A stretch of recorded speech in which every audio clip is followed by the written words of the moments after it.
The sun had barely risen over the Red Keep when Lord Eddard Stark stood by the window of his chambers, eyes tired and heart heavy. The night before had been full of whispers, threats, and offers.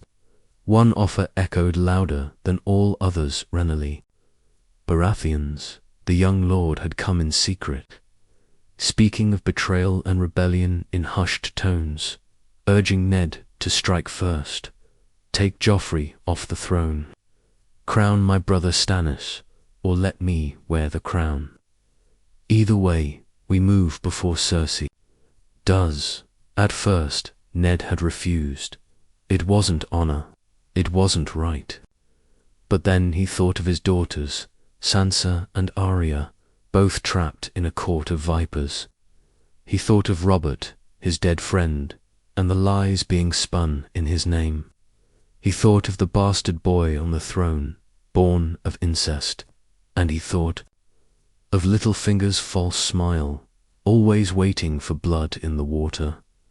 The next morning, he changed everything. Instead of sending Renly away, Ned met him again, this time in the crypts below the castle. It was quiet there, just the two of them and the cold statues of the dead. "You were right," Ned said, his voice barely above a whisper. "The time for honor is over. We move at dawn." Renly smiled, a flicker of pride and hunger flashing in his eyes. "I've already secured the loyalty of 50 gold cloaks, and Seer Loras is with me. We strike tonight." Ned nodded. He didn't. Like Renly, he was too ambitious, too young, too charming for his own good, but they needed each other. For the North, for justice. By nightfall, the Red Keep was a boiling pot of quiet treason. Renly's men moved through the shadows, whispering orders and preparing for war within the walls. Ned summoned Seer Barristan Selmy, one of the last true knights. The old man didn't speak much, but the look in his eyes told Ned he understood. "Will you stand by me, Seer Barristan?" Ned asked. "I will stand by the realm, Lord Stark," the old knight said. "If what you say is true, then the boy has no right to that throne." Everything changed the moment they marched into the throne room. Joffrey sat on the Iron Throne, flanked by the Hound and a handful of Lannister guards. Cersei stood beside him, calm but sharp, her eyes scanning the room like a hawk. But she hadn't expected this many men. She hadn't expected Renly beside Ned Stark, nor Seer Barristan standing with them. Cersei stepped forward. "What is the meaning of this?" Ned raised a piece of parchment. Trobert's will, unbroken. "The king's final command. Lord Eddard Stark shall serve as protector of the realm until the rightful heir comes of age." Cersei's eyes narrowed, teared up, but Ned didn't. Instead, Renly drew his sword, and the gold cloaks neutral surrounded the throne. Seer Barristan stepped forward and placed his hand on Joffrey's shoulder. "Come, boy, your reign is over." Chaos erupted. The Hound raised his blade, but was stopped by Loras Tyrell, who parried and knocked him back. Lannister men screamed as they were overpowered. Joffrey was pulled from the throne, kicking and shouting, calling for his mother. Cersei tried to run, but was stopped by Renly's men. In one swift night, the power shifted. Joffrey was locked in a tower. Cersei was arrested. And Ned Stark, for the first time since arriving in King's Landing, felt like the realm might just survive. But peace wouldn't last. In the shadows of Casterly Rock, Tywin Lannister received word of his grandson's fall. His eyes burned with fury, and in Dragonstone, Stannis Baratheon heard that his younger brother had claimed the capital without him. His pride cracked, and a different fire lit within him. Back in the north, Robb Stark received a raven from his father, a call to arms not against the crown, but to defend the north from Lannister retaliation. And in the far east, a girl with silver hair and dragons heard whispers that the usurper's line had finally fallen. But the game was far from over. The days that followed Joffrey's fall were filled with unease. King's Landing, always a nest of secrets, now pulsed with fear and uncertainty. The common folk whispered of the boy king's arrest of Cersei. Lannister locked in a cell beneath the Red Keep. Some cheered. Others feared what would come next. Renly Baratheon wasted no time. He moved into Robert's old chambers, seated himself at the head of the small council, and declared, without hesitation, "I will wear the crown. The people need a young king, a smiling king." Ned's face turned cold at those words. "Stannis is the rightful heir, Renly. He may not be loved, but he is the king by law," Renly scoffed. "Stannis has no love for the people, and they have none for him. He is stone, I am fire." Their alliance, already built on shaky ground, began to crack. Still, for the moment, they needed each other. Renly's coronation was rushed. Gold cloaks patrolled the streets in double numbers. The Iron Throne remained cold and empty until the ceremony, guarded by knights from the Reach and men who once served Robert. Renly wore a crown of golden roses and antlers, a symbol of the Tyrell strength behind him. Sansa Stark was kept close. To the new king, a silent and pale figure in a court that had turned upside down. Arya, spirited as ever, had vanished in the chaos of the throne room. Ned searched for her day and night, fearing the worst. Though Varys whispered she had escaped in disguise with a blacksmith's boy. Littlefinger, ever the snake, tried to slither his way back into favor. He offered Ned money, soldiers, secrets.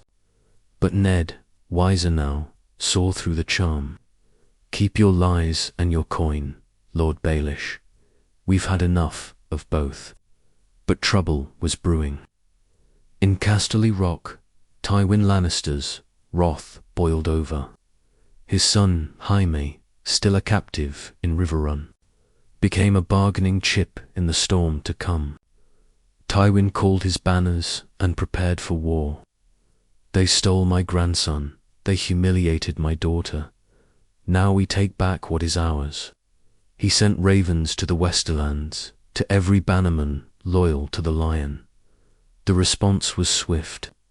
Thousands marched east, and at their head rode Ser Gregor, Clegane the Mountain, a beast in armor, thirsting for blood.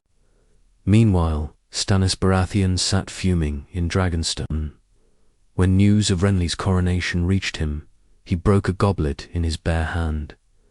"The throne is mine by birthright. Renly is no king, and the traitor Stark has betrayed me." It was then that a woman in red came to him, Melisandre of Asshai, her eyes glowing like embers. The flames show the true enemy. Not Renly, not Stark. The Lion must fall. You are Azor Ahai reborn. Stannis, broken and proud, turned to fire and prophecy. In the north, Robb Stark answered his father's call. He rode south with his bannermen, the direwolf banner flying high. He didn't trust Renly, but he trusted the Lannisters less. Winterfell sent 15,000 men, marching to protect the North's honor and its lord's legacy. As war stirred from every corner of the realm, the people of King's Landing clung to fragile hope. Breadlines grew longer. Riots began in Flea Bottom, and rumors spread faster than wildfire that Daenerys Targaryen lived, and she had dragons. Ned Stark, now hand to the new king, knew the peace wouldn't last. He visited Cersei once, in her dark, damp cell. She stared at him through iron bars, with eyes full of venom. "You think you've won," she hissed. "You've made an enemy of the Lion. When they come, they will not stop until this city burns. I made a choice to protect the realm, Ned replied. Your son was never meant to rule. You turned him into a monster. Her laughter echoed in the stones. And what of your daughters, Lord Stark? Are you so sure you can keep them safe? Her words clung to him as he left. That night a raven arrived with blood on its wings. Robb Stark had met the mountain in battle. The riverlands were burning, and war had truly begun. War came like thunder across Westeros, breaking any illusion of peace left after Renly's rise to power. The banners of the lion, the wolf, and the stag fluttered over scorched fields and shattered villages. Blood soaked the earth as alliances crumbled and swords replaced words. In the Riverlands, Robb Stark faced his first true test. The mountain had cut a path through the land, torching towns, killing peasants, leaving heads on spikes. Robb's scouts brought grim reports each day. Families butchered, children burned alive, fields salted. It was more than war, it was punishment. Tywin Lannister was making a statement. Robb, only a boy in the eyes of many, hard and fast. We don't run, he told his bannermen. We fight him, here now. They clashed at the banks of the Tumblestone. The battle was brutal and fast. Robb outmaneuvered the mountain, luring his men into a trap set by Greyjohn Umber and the Blackfish. Arrows rained, swords clashed, and the river lords roared for vengeance. Though Ser Gregor escaped, he left hundreds of dead lions behind him. Robb's legend began that day. The young wolf, they called him, but his victory came at a cost. Riverrun was under siege. Catelyn Stark, trapped within its walls, sent raven after raven to King's Landing. We need help, she wrote to her husband. The Lannisters will not stop. Ned read her words in silence. Every day the war pulled him farther from the man he had been. Renly sat on the throne, but he ruled like a man desperate to keep it. Lavish feasts, smiling nobles, bribes to keep the Reach and the Stormlands loyal. Ned knew it couldn't last. In private, he met with Seer Davos Seaworth, a smuggler turned knight, sent by Stannis under a white banner. Davos brought a message, sealed in wax and fire. Stannis demanded Renly surrender the crown, and Ned returned to his rightful side. Stannis will not forget your betrayal, Davos warned. He is patient, but not merciful. Ned burned the letter. I did what I had to do, for my daughters, for the realm. But it wasn't just Stannis and Tywin who posed a threat. Varys came one night, quiet as always. Whispers from across the sea, he murmured. Daenerys Targaryen lives. She has dragons. Ned stared at him. Dragons are gone. Not any more, Varys replied, and disappeared into the shadows. Renly dismissed it as nonsense. Tales from drunk sailors and fools. We have enough dragons of the golden kind to worry about. But Ned wasn't so sure. Meanwhile, Sansa remained a prisoner of politics. Though the court no longer tormented her, she lived in fear. Her mother far away, her sister missing, her father drowning in war. She smiled for lords and curtsied for ladies, but her heart was a ghost. Arya, hidden among the Night's Watch recruits heading north, had taken a new namery. She trained with a wooden sword, learned to keep her mouth shut, and listened to whispers about kings, wolves, and war. Back in King's Landing, Littlefinger began weaving a new web. He offered Renly loans from the Iron Bank. He arranged secret meetings with the Martells, hinting at revenge against the Lannisters. He even whispered to Ned once more, this time with a new offer. You need real power, Ned, he said. Not This child king with flowers in his hair. Let the lions and stags tear each other apart. You and I could make something new. Ned nearly drew his sword. If you come near my family again, I will put your head on a spike. But Littlefinger only smiled. Then came the raven that changed everything. Tywin Lannister had broken through the neck with the help of Frey treachery. Moat Cailin had fallen. The north was vulnerable. Robb was surrounded. Renly hesitated. Send troops, Ned demanded. I need them here, Renly replied. The city isn't safe. Ned saw then that Renly was no Robert. He was a king of silks and smiles, not steel and sacrifice. That night, Ned wrote 2 letters. One to Robb, hold fast, help is coming, and one to Stannis. The boy king has lost my support. If you are still the man I knew, come to King's Landing. Outside the gates, war drew closer. Inside, the Game of Thrones turned colder. Winter hadn't yet come, but the chill in the air around King's Landing was unmistakable. The streets were quiet, not with peace, but with fear. Food had grown scarce. The gold cloaks were restless. Tension hung thick as smoke. Rumours bled through every tavern and alley that Tywin Lannister was marching with a vengeance.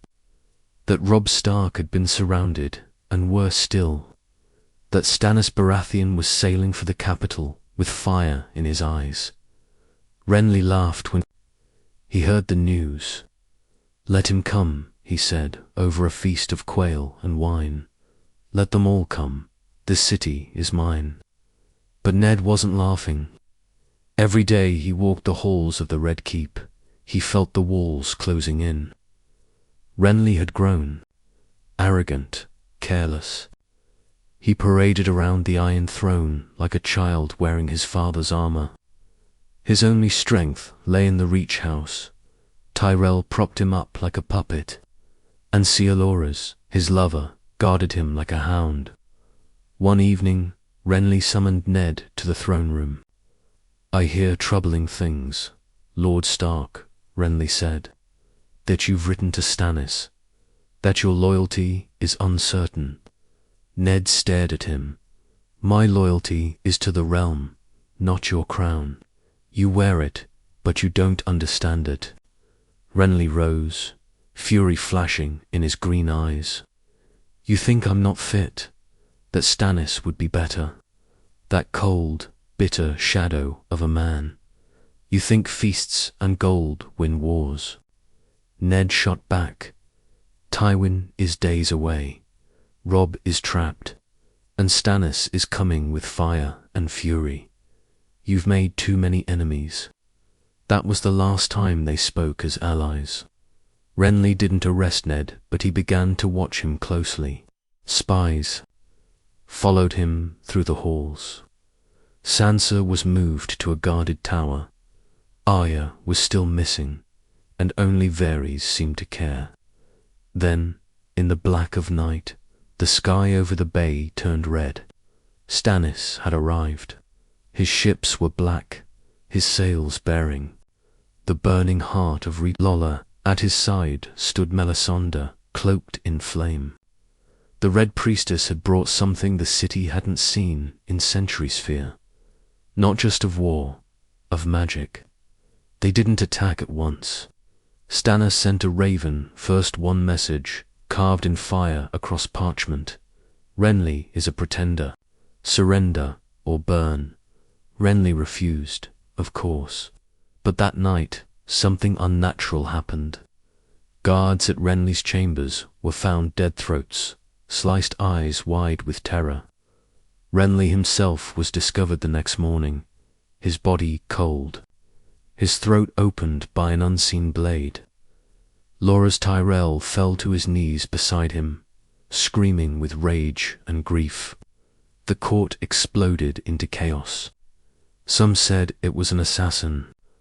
Others whispered of shadows moving in the halls. slipping through walls. But Ned knew Melisandre had promised fire and death, and she delivered. With Renly dead, the Reach pulled back their support. The Tyrells fled the city before dawn. There, loyalty shattered, half the gold cloaks abandoned post, small folk rioted, the Iron Bank froze its loans, and into that storm came Stannis. He marched into the city not as a conqueror, but as a judge. Cersei and Joffrey remained prisoners, used as tokens for peace. Ned stood at the gates when Stannis arrived, flanked by Seer Davos and a host of grim-faced knights. His eyes were colder than the wall. "You wrote to me," Stannis said. "Now you will serve me." "I serve the realm," Ned replied. "Then you'll kneel," Stannis said, "or I'll make another hand from the ashes." Ned, silent for a long moment, knelt, for the good of his daughters, for the North. But he saw what ruled beside Stannis: Melisandre, her red eyes watching him like a spider, and behind her, the fires burned higher than any torch should. King's Landing had changed hands again, and the war was far from over. King's Landing smelled of smoke and fear. Stannis Baratheon had claimed the throne not through glory, but through death and fire. Renly was gone, killed by a shadow no sword could defend against. The Reach had withdrawn, and the city, stripped of food and gold, trembled under the weight of its new ruler. But Stannis was not a king who inspired love. He ruled with iron, with law, and with fire. The Red Keep became a place of discipline, of quiet dread. The faith of the Seven shrank in silence as Melisandre, red-cloaked and ever smiling, lit more fires in the square. "The Lord of Light," she said, "demands sacrifice." Ned Stark watched from the shadows. He had bent the knee for peace, for his daughters, but he felt none. Stannis did not listen to reason. He listened to Melisandre, to flames, to whispers in the smoke. His justice was swift, his punishments cruel, and then came the executions. Those who had served Renly were dragged from their chambers. Lord Garland Tyrell was burned alive before the Great Sept, his screams echoing through the streets.